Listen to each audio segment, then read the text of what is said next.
Bendiciones, hermanos.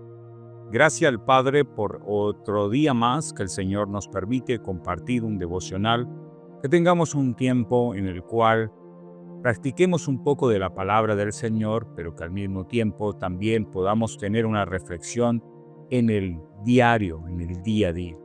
Nos hemos centrado en entregar estos devocionales en la semana. Es en el tiempo más ocupado que todos tenemos de una u otra manera. Las ocupaciones, trabajo, estudio, diferentes actividades familiares, todo eso nos lleva a tener una mente ocupada. Pero sacamos cuantos minutos para compartir de la palabra del Señor, hacer una reflexión, pero sobre todo, llevarla al día a día. Hemos abordado el libro de Proverbios y terminamos el día de hoy, la primera sección de Proverbios.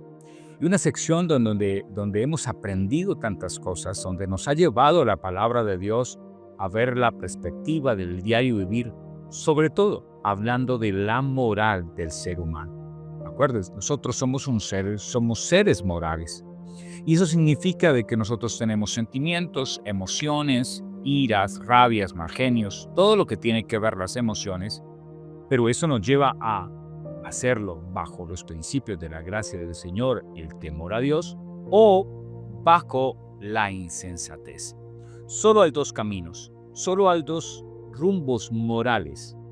El uno de ellos es justamente el que hemos abordado hasta hoy, hasta el devocional pasado, donde Salomón se ha encargado de mostrarnos a nosotros lo importante que es la sabiduría.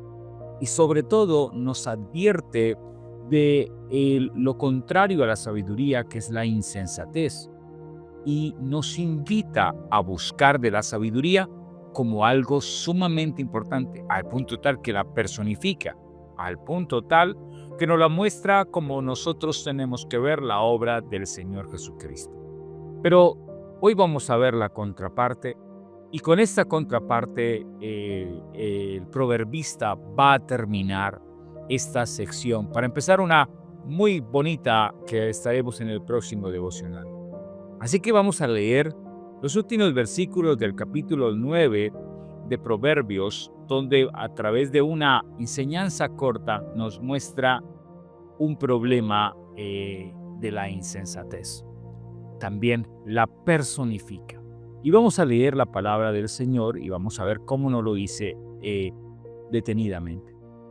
Proverbios capítulo 9, versículo 3 en adelante dice así: La mujer insensata es alborotadora, es simple e ignorante. Bueno, aquí tenemos que ver dos principios. Habla de la mujer y habla de una particularidad en esa mujer. No se les puede olvidar que también había presentado a la mujer sabia. Pero lo que está mostrando en primera instancia el proverbio no es hablar de que las mujeres son insensatas. Está hablando particularmente de lo contrario a la mujer sabia o a la sabiduría como tal. Ahora presenta a esa mujer que es insensata, lo contrario a la sabiduría.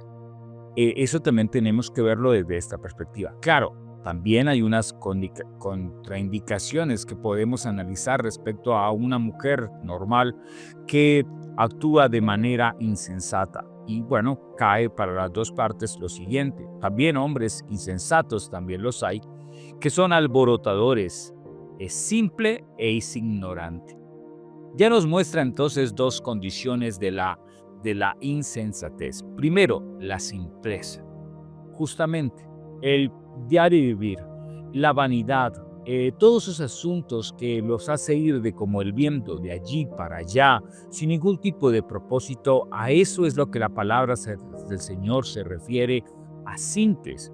Aquellos que cualquier cambio emocional, a cualquier cambio de asunto, ya cambia de parecer, ya cambia de manera de comportarse, dependiendo de la moda, de lo que sucede en el diario vivir, entonces son personas que son simples, y eso lo lleva también a decir e ignorantes, ¿sí? Y eso nos lleva a mirar que la ignorancia hace parte de la insensatez. El insensato, por más de que reaccione de maneras eh, altercando a las personas o de manera de ira, lo único que está mostrando es un grado de ignorancia. La insensatez va acompañada de una serie de condiciones donde la persona no quiere hacer un esfuerzo máximo de aprender, de mejorar, de hacer tantas cosas que el Señor ha mandado hacer. La insensatez, la ignorancia y todo lo que estamos viendo hasta el momento también puede pasar en la vida de nosotros. Creo que en algún momento hemos sido insensatos, hemos obrado como los simples, hemos estado como las mareas, como las olas del mar, de un lado para el otro. Hemos estado siendo ignorantes en muchos de los requisitos de lo que Dios nos manda hacer, y eso nos convierte en insensatos. Ahora, fíjese cómo ahora la personificación de esa sabiduría ahora la presenta de la siguiente manera. Se sienta en una silla a la puerta de su casa, en los lugares altos de la ciudad, para llamar a los que pasan por el camino, que van por sus caminos derechos. En este orden de ideas encontramos entonces que él presenta entonces a la sensatez de la misma manera como la sabiduría se presenta, que clama en las calles, que clama en las esquinas, pero aquí la presenta, se para en la puerta de su casa, en los lugares altos de la ciudad, para llamar a los que pasan, y empieza a ofrecer, perdóneme la forma, el camino de ellos, y que van por el camino derecho. Y entonces empieza a tratar de sacarlos del camino de lo que las personas están llevando. No sé si me hago entender, pero quiero dejar claro en esta parte final de lo que vamos a analizar hoy respecto a la insensatez, que nos muestra claramente que ella está pendiente de hacernos caer, engañar, de desviarnos del camino derecho, de llevarnos por las sendas equivocadas y de mostrarnos la facilidad de las cosas. Esto debe ser claro para nosotros. Nos llega al siguiente versículo, versículo 16. Dice que a cualquier simple ven acá, y a los faltos de cordura les dijo lo siguiente. Entonces muestra a quiénes son los que se dejan enredar. Bueno, lo deja claro el texto: a los simples, a los ignorantes, a los que quieren las cosas cada vez más fácil, sin ningún tipo de asunto de esfuerzo en sus vidas. Por eso esto es tan práctico para el diario vivir. Y termina con lo siguiente: las aguas hurtadas son dulces y el pan comido en oculto es sabroso, y no saben que allí están los muertos, que sus convidados están en lo profundo del Seol. Termina con la siguiente frase.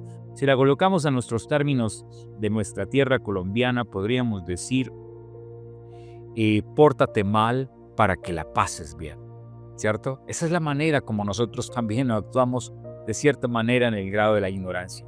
Ella presenta lo oculto, ella presenta lo que no conviene, lo que no nos pertenece, como lo más sabroso, como lo mejor, lo más dulce de saborear, y justamente presenta las cosas del mundo desviándonos a cometer pecados respecto a eso. Pero no sabemos o no nos damos de cuenta que tendremos un resultado, y es la muerte. Tendremos un resultado, lo profundo del Seol. Entonces, el pasaje nos deja claro que todo aquello que nos lleva a obrar, robando, quitando, hurtando, comiendo, quitando lo que no nos pertenece, aunque a pesar de, podamos decir, es lo mejor que me pudo haber pasado, lo único que lleva a nosotros es a cometer más y más errores, pero sobre todo muestra el pecado de lo que lleva a la ignorancia. La ignorancia nos lleva al pecado. La ignorancia nos lleva a la simpleza de corazón, nos lleva a la insensatez, a ser tardos para aprender de la palabra del Señor y sobre todo lo que el Señor tiene para nuestras vidas. Esto me lleva a reflexionar hoy. El proverbista termina dejándonos claro algo. ¿Qué camino seguimos? ¿A cuál de las dos mujeres obedecemos? Obedecemos a la sabiduría, pero el esfuerzo hacia la sabiduría es difícil, es un camino difícil de andar, pero al final está acompañado de la paz y la tranquilidad. O el camino de la insensatez, o lo que la mujer insensata nos llama, que tal vez al momento podamos disfrutar y verlo como lo mejor o lo más fácil para hacer, pero después tendremos que llorar y después tenemos que lamentarnos, y sobre todo presenta el pecado como el requisito de mis fallas, como el requisito de un resultado final de la muerte eterna y de estar en el Seol. Por lo tanto, el Señor nos ayude a no caer en esos lazos, a no ser engañados por esas voces que gritan en todo lado que hacer las cosas de la manera fácil. Hagámosle las cosas como el Señor ha mandado, porque el temor a Jehová es lo mejor que podemos hacer. Dios los bendiga, mis hermanos, que la gracia del Señor los acompañe en este día. Amén. Bendiciones.